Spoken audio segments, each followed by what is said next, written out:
உடல் எடை அதிகமாகிறதுனாலையும் நம்ம உடலுக்கு வன்மை இல்லாத உணவுகள் நம்ம எடுத்துக்கிறதுனாலையும் நம்ம எதெல்லாம் நன்மையே இல்லையோ சும்மா நாக்குடைய சுவைக்காக மட்டும் என்ன பண்ணுறோன்னா தேவையில்லாத உணவுகளை வந்து நம்ம வந்து எடுத்துக்கிறோம். அதெல்லாம் இல்லாமல் நல்ல உடலுக்கு வன்மை அளிக்கக்கூடிய இந்த மாதிரி.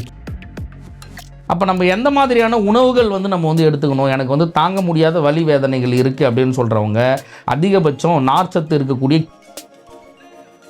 அதே போல் நம்ம வீட்டிலையே நம்ம இந்த மாதிரி எனக்கு ஆரம்ப நிலைகளில் மூட்டு வலி வந்துடுச்சு, என்னுடைய அப்பாவுக்கு இருந்துச்சு, அம்மாவுக்கு இருந்துச்சு, தாத்தாவுக்கு இருந்துச்சு அப்படின்றவங்க என்ன பண்ணலாம்,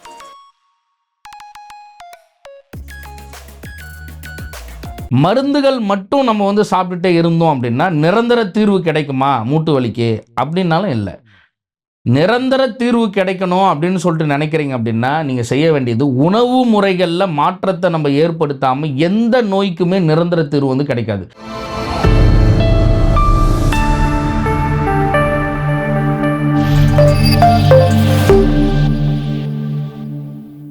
காஸ்மோ ஹெல்த் நேயர்களுக்கு வணக்கம். பொதுவாக பெருமளவு நிறைய பேருக்கு இருக்கக்கூடிய கால் மூட்டு வலி, அது சித்த மருத்துவத்தில் தீர்வு இருக்கா? நிறைய மருத்துவ குறிப்புகளை நிறைய சித்த மருத்துவர்கள் வந்து கொடுக்குறாங்க. அதெல்லாம் நாங்கள் சாப்பிட்டு தான் பார்க்குறோம். சாப்பிடும்போது கேட்குற மாதிரி இருக்குது, அதுக்கப்புறமா வந்து எங்களுக்கு வந்து கேட்கவே மாட்டுது, மறுபடியும் வலி வந்துடுது. மூட்டு தேய்மானம்னு சொல்கிறாங்க, வாதம்னு சொல்கிறாங்க, நிறைய வாதங்களுடைய பெயர்கள்லாம் சொல்கிறாங்க, புரியாத பெயர்கள்லாம் சொல்லி வந்து மருந்துகள் வந்து கொடுக்குறாங்க. நரித்தலை வாதம் சொல்கிறாங்க. கால் மூட்டுலாம் திடீர்னு வீங்கி போயிடுது, திடீர்னு நீர் சேர்த்துக்குது, நடக்கவே முடியல, மாடிப்படி ஏற முடியல, மேடு பள்ளமாக இருக்கிற இடத்துல நடக்க முடியல. இப்போ வந்து ஒரு 30 வயசு 35 வயசுலேயே வந்து இந்த பெயின்லாம் எனக்கு வந்து ஆரம்பிச்சிடுச்சு.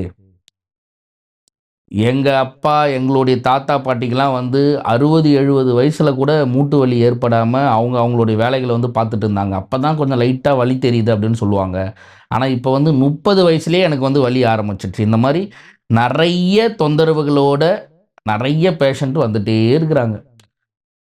ஆரம்ப நிலைகள்லையே நமக்கு சாதாரணமாக ஏற்படக்கூடிய மூட்டு வலி தேய்மானத்தினால இருந்தாவோ, இல்லை பல விஷ ஜுரங்கள்னால ஏற்பட்டக்கூடிய மூட்டு வலியோ, இல்லை நம்ம உடலில் ஏற்பட்ட ஒரு சிலருக்கெல்லாம் தைராய்டு வந்த பிறகு மூட்டு வலி வந்து ஏற்பட்டிருக்கும். அது வந்து ஆர்த்ரைட்டிஸ் ஆர்ஏ ஃபேக்டராகவே மாறி இருக்கும். முடக்கு வாதமாகவே வந்து மாறி எல்லா மூட்டுகள்லையுமே வலி இருக்கும். அந்த மாதிரி இருக்கக்கூடிய வலிகளாக இருக்கட்டும், இல்லை பொதுவாக அதிக அளவு பாதிக்கப்படக்கூடிய இந்த நீ ஜாயின்ட் பெயின், அதாவது நம்மளுடைய கால் மூட்டு, அந்த மூட்டில் வரக்கூடிய வலி வேதனையில் அவதிப்படுறவங்க ரொம்ப அதிகம். ரொம்ப எளிமையான சிகிச்சை அப்படின்னா என்ன பண்ணணும்? ஃபஸ்ட்டு உங்களுக்கு வந்து பெயின் சாதாரணமாக ஆரம்பிக்கும் போதே நம்ம இந்த சுளுக்குக்காக ஒரு பேண்டட் வந்து சுற்றுவாங்க. அதாவது ஆக்சுவலாக வந்து சித்த மருத்துவத்தில் கட்டு போடணும். கட்டு போட்டோம் அப்படின்னா மூலிகை மருந்துகளை வச்சு நீங்கள் வந்து கட்டு போடுறீங்க, இல்லை வர்ம தைலங்களை நீங்கள் வந்து வச்சு நீங்கள் வந்து கட்டு போடுறீங்க அப்படின்னா, கட்டு போடும்போது என்ன ஆகுன்னா, ஒரு வாரம் 7 நாள் இல்லை 10 நாள் வந்து கட்டு ஒரே மாதிரியாக இருக்கணும்னு சொல்லும்போது குளிக்க முடியாது, தினசரி நம்மளுடைய சராசரி வேலைகளை நம்மளால் செய்ய முடியாது.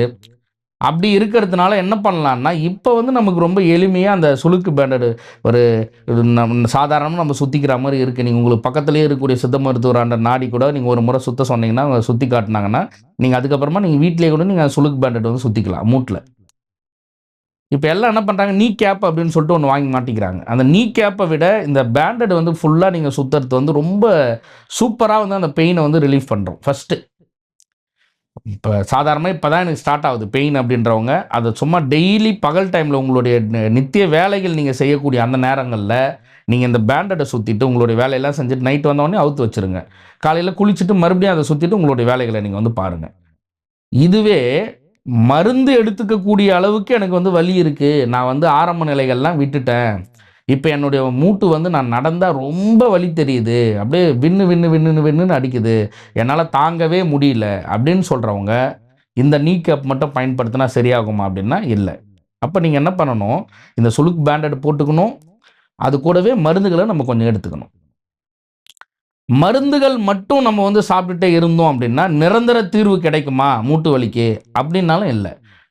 நிரந்தர தீர்வு கிடைக்கணும் அப்படின்னு சொல்லிட்டு நினைக்கிறீங்க அப்படின்னா, நீங்க செய்ய வேண்டியது உணவு முறைகள்ல மாற்றத்த நம்ம ஏற்படுத்தாம எந்த நோய்க்குமே நிரந்தர தீர்வு வந்து கிடைக்காது. சித்த மருத்துவமே வந்து முதல்ல என்ன அப்படின்னா, உணவே மருந்து, மருந்தே உணவு தான் சித்த மருத்துவமே ஃபர்ஸ்ட்டு. நம்மளுடைய உணவு எப்படிலாம் நம்ம எடுத்துக்கிட்டோம் அப்படின்னா, நம்ம உடல் வந்து வன்மையா இருக்கும். எப்போதும் நம்ம வந்து இளமையா நம்ம வந்து பாதுகாக்கிறதுக்கான உணவு முறைகள் என்ன? என்னென்ன உணவுகள் வந்து நம்ம உடல்ல வந்து ஆற்றலை அளிக்கக்கூடிய உணவுகள் அப்படின்றத நம்ம வந்து புரிஞ்சு நம்ம அதுக்கான உணவுகள வந்து நம்ம வந்து எடுத்துக்கணும். இப்போ ஒரு மூட்டு வலி ஆரம்பிச்சுருச்சு, நான் வந்து ரொம்ப சில்லுன்னு இருக்கக்கூடிய உணவுகள வந்து நான் வந்து எடுத்துக்கிறேன். உடனே ஃப்ரிட்ஜ்லேருந்து எடுத்து தண்ணி குடிக்கிறேன். உடனே ஃப்ரிட்ஜில பதப்படுத்தின உணவுகள நான் உடனே எடுத்து சாப்பிடுறேன். கண்டிப்பா அதிகப்படும். அதே போல, நான் வந்து ரொம்ப கேஸ்ட்ரிக் வாதம் இருக்கக்கூடிய உணவுகள வந்து எடுத்துக்கிறேன். உருளைக்கிழங்கு சாப்பிடுறேன். அந்த மாரி பூமிக்கு கீழ வளர்ந்த கிழங்கு வகைகள வந்து சேனக்கிழங்கு சாப்பிடுறேன். இந்த மாரி கிழங்குகள் எடுத்துக்கும்போது கண்டிப்பா வந்து வலி வந்து அதிகப்படும். அப்ப நம்ம எந்த மாதிரியான உணவுகள் வந்து நம்ம வந்து எடுத்துக்கணும்? எனக்கு வந்து தாங்க முடியாத வலி வேதனைகள் இருக்கு அப்படின்னு சொல்றவங்க, அதிகபட்சம் நார்ச்சத்து இருக்கக்கூடிய கீரை வகைகள எடுத்துக்கணும். நம்ம பொதுவா எடுத்துக்கக்கூடிய கீரைகள் நம்ம பார்த்தோம் அப்படின்னா, சாதாரணமா பொன்னாங்கண்ணி கீரையும், அரைக்கீரையும், சிறுகீரையும் மட்டும் தான் நம்ம பெருமளவு வந்து பயன்படுத்துறோம். கிராம பகுதிகள்ல இந்த களவாங்கீரை அப்படின்னு சொல்லுவாங்க. நம்ம உணவ வந்து நம்ம எடுத்துக்கும்போது, வாரத்துக்கு 1 நாளாவது இந்த களவாங்கீரை அப்படின்னு சொல்லக்கூடிய கலந்து எல்லா கீரையும் கலந்து எடுப்பாங்க. பொன்னாங்கண்ணி கீரை இருக்கும், சத்திச்சாரணை இருக்கும், மூக்கிரட்டை இருக்கும், அதில குப்பை மேனி இருக்கும், ஒரு 4 இலை. இந்த மாரி எல்லா கீரைகளையுமே கலந்து வந்து ஒரு கீரை கடைச்சல் வந்து செய்வாங்க. ரொம்ப அற்புதமா இருக்கும் சாப்பிட்றதுக்கும். அதே மாதிரி உடலுக்கும் வந்து வன்மை அளிக்கும். அந்த கீரை உணவு வந்து நம்ம உடல்ல ஏற்படக்கூடிய நோய்கள வந்து தீர்க்கும். இந்த களவாங்கீரையில என்னென்னலாம் சேரும் அப்படின்னா, முடக்கருத்தான் கண்டிப்பா சேர்ப்பாங்க, முசுமுசுக்கை சேர்ப்பாங்க, தூதுவளை சேர்ப்பாங்க. இந்த மாரி முன்னாடி சொன்ன சாரணி சேர்ப்பாங்க, மூக்கிரட்டை சேர்ப்பாங்க, பொன்னாங்கண்ணி சேர்ப்பாங்க. அது கூடவே அரைக்கீரை சேர்ப்பாங்க, முளைக்கீரை சேர்ப்பாங்க, தண்டுக்கீரை சேர்ப்பாங்க, பசலைக்கீரை சேர்ப்பாங்க. இந்த மாரி நமக்கு தெரிஞ்ச எல்லா கீரைகளுமே சும்மா கொஞ்சம் கொஞ்சம் கொஞ்சம் கொஞ்சம் ஒரு கையளவு பறிச்சு போட்டு ஒரு கடைசல் செஞ்சு குடுப்பாங்க. அவ்வளவு நல்லா இருக்கும். அதனால தான் அப்ப நமக்கு முன்னாடி வாழ்ந்த அ மு நம் நம் நமக்கு முன்னாடி இருந்த நம்மளுடைய தாத்தா, பாட்டிகளுக்கெல்லாம் உடல் வந்து அவ்வளோ வன்மையா இருந்துச்சு. ஏன்னா, உணவு இல்லை. எதையோ ஒண்ணத்த நம்ம போய் தேடி காய்கறிகள் இந்த காய்கறிகள்லாம் சாப்பிடுறத விட, இந்த மாரி ஒரு கீரை கடைச்சல் இருக்கும். அப்படியே கழனிகள்லயே விளையக்கூடிய நண்டு இருக்கும். அந்த ஏரிகள்லயே கிடைக்கக்கூடிய மீன் இருக்கும். இந்த மாரி அவங்க எடுத்துக்கும்போது, உடலுக்கு நல்ல வன்மை அளிச்சது. அதே மாதிரி சிறுதானிய உணவுகள் தான் உணவே. இந்த அரிசி அப்படின்ற உணவே அப்ப வந்து இல்ல. அவங்க சாப்பிட்டதே வந்து கம்பு கூழா இருக்கும். கேழ்வரகுடைய கூழா இருக்கும். இந்த மாதிரி இருக்கக்கூடிய களியா இருக்கும். இந்த மாரி சிறுதானியங்கள தான் அவங்க வந்து உணவாவே வந்து நம்ம வந்து எடுத்துக்கிட்டாங்க. இப்ப நமக்கு சிறுதானியம் அப்படின்னாவே என்னவோ ஆயிடுச்சு. அப்போ வந்து நமக்கு கெவுரு தான் ஈஸியா கிடைக்கும். அரிசி வந்து ரொம்ப காசு இருக்கிறவங்க மட்டும் தான் அரிசி வாங்கி சாப்பிட முடியும் அப்படின்ற நிலைமை இருந்தவங்க, இப்ப என்ன ஆயிடுச்சுன்னா, சிறுதானியம் தான் நம்ம வந்து காசு நெறைய செலவு பண்ணி வாங்க வேண்டியதா ஆயிடுச்சு. அரிசி வந்து ரொம்ப நமக்கு எளிமையா கிடைக்கிற மாரி வந்து ஆயிடுச்சு. அப்ப இந்த மாரி சிறுதானிய உணவுகள் தினந்தோறும் ஒரு சிறுதானியத்த நம்ம வந்து உணவா நம்ம வந்து எடுத்துக்கலாம். நம்ம திணை எடுத்துக்கலாம், கருப்பு கவுனி எடுத்துக்கலாம், கருங்குருவி எடுத்துக்கலாம், சம்பா மாப்பிள்ளை சம்பா எடுத்துக்கலாம், சீரக சம்பா எடுத்துக்கலாம். அந்த மாரி தினந்தோறும் ஒரு இயற்கை முறையில விளையக்கூடிய இந்த சிறுதானிய அரிசிகள நம்ம உணவா நம்ம வந்து உடலுக்கு வன்மை ஏற்படுறதுக்கு எடுத்துக்கணும். நீங்க இப்ப நம்ம சாதாரணமா நெனச்சுக்குவோம், இது மூட்டு வலி தானே, இதுக்கு வந்து நம்ம இவ்ளோ வந்து மெனக்கெட்டு நான் இதெல்லாம் வந்து பண்ணணுமா? அப்படின்னு சொல்லிட்டு நம்ம நெனச்சுக்குவோம். அந்த மூட்டு வலி வந்துடுச்சு அப்படின்னா, ரொம்ப தாங்க முடியாத ஒருத்தருடைய துணையோட ஊன்றுகோல் இருந்தா கூட இன்னொருத்தருடைய துணையோட நம்ம வந்து போகும்போது தான் அந்த வேதனை வந்து நமக்கு வந்து தெரியும். இப்ப ரொம்ப இளமை பருவத்திலேயே இந்த மூட்டு வலிகள்லாம் வந்து வந்துடுது. அதுவும் வந்து உடல் எடை அதிகமாகறதுனாலயும், நம்ம உடலுக்கு வன்மை இல்லாத உணவுகள் நம்ம எடுத்துக்கிறதுனாலயும், நம்ம எது எதெல்லாம் நன்மையே இல்லையோ, சும்மா நாக்குடைய சுவைக்காக மட்டும் என்ன பண்றோம்னா, தேவையில்லாத உணவுகள வந்து நம்ம வந்து எடுத்துக்கிறோம். அதெல்லாம் இல்லாம, நல்ல உடலுக்கு வன்மை அளிக்கக்கூடிய இந்த மாரி கீரைகள் வந்து நம்ம எடுத்துக்கலாம். முடக்கருத்தான்லாம் சாதாரணமா கிடைக்கக்கூடிய மூலிகைகள். முடக்கருத்தான் கீரை வந்து நம்ம வந்து எடுத்துக்கலாம். இந்த மாரி நம்ம ஒரு சாதாரணமா ஆரம்ப நிலையில ஏற்பட்ட மூட்டு வலியாக இருந்தாலும், என்ன பண்ணணும்? உணவு முறைய நமக்கு ஏத்தா மாரி நம்ம வந்து மாத்திக்கிட்டு இந்த கிரிப்பான் சொன்னேன் பாருங்க. ஒண்ணு கட்டு போட்டுருங்க. அப்படி இல்லன்னா கிரிப்பான் போட்டுருங்க. போட்டுட்டு வலி ரொம்ப தாங்க முடியல அப்படின்னா, உங்க அருகாமையில இருக்கக்கூடிய நல்ல சித்த மருத்துவர நாடி, மருந்துகள் எக்கச்சக்கமா இருக்கு மூட்டு வலி சரி பண்ணக்கூடிய மருந்துகள். அந்த மருந்துகள நீங்க எடுத்துக்கிட்டீங்க அப்படின்னா, அதிகபட்சம் வலி வந்து 1 வாரம், 2 வாரத்தில சரியாயிடும். அதிகபட்சம் ஒரு 3லிருந்து 5 மாதங்கள் தொடர்ச்சியா சாப்பிடுறீங்க அப்படின்னா, உணவு முறைய நீங்க பின்பற்றிட்டே வந்தா வாழ்நாள் முழுக்க உங்களுக்கு மூட்டு வலியே இல்லாம நீங்க வந்து இருக்கலாம். இது வந்து உண்ம. நீங்க உண்மையாவே இத பின்பற்றினா நடக்கும்.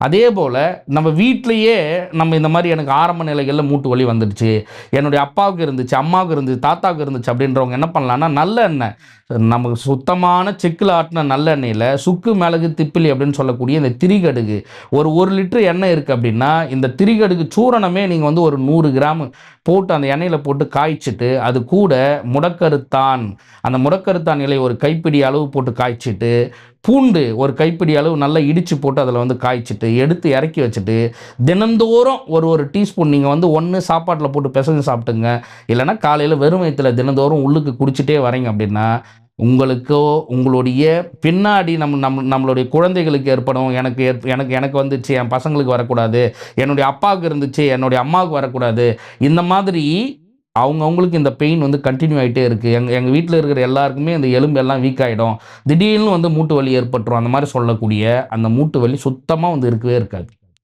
சாதாரணமாக நம்ம வீடுகள்லேயும் இந்த எண்ணெயை காய்ச்சி நம்ம வந்து பயன்படுத்தலாம். இந்த மாதிரி ரொம்ப எளிமையாக சரியாக்கக்கூடிய இந்த மூட்டு வலியை நீங்கள் என்ன பண்ணுறீங்கன்னா, காலப்போக்கில் சாதாரணமாக தேவையற்ற முறையற்ற மருந்துகளை நம்ம வந்து எடுத்துக்கிட்டு என்ன பண்ணுறோம், ரொம்ப அதிகப்படுத்திட்டு கடைசியாக மூட்டு அறுவை சிகிச்சை, மாற்று அறுவை சிகிச்சைக்கு நம்ம வந்து போயிடுறோம். ரொம்ப எளிமையாக சித்த மருத்துவத்தில் இந்த நீ ஜாயிண்ட் பெயினை வந்து ரொம்ப சீக்கிரமாக வந்து சரிப்படுத்தலாம். முறையான சித்த மருத்துவர்களை நாடி சித்த மருத்துவம் எடுத்துக்கங்க. நன்றி, வணக்கம்.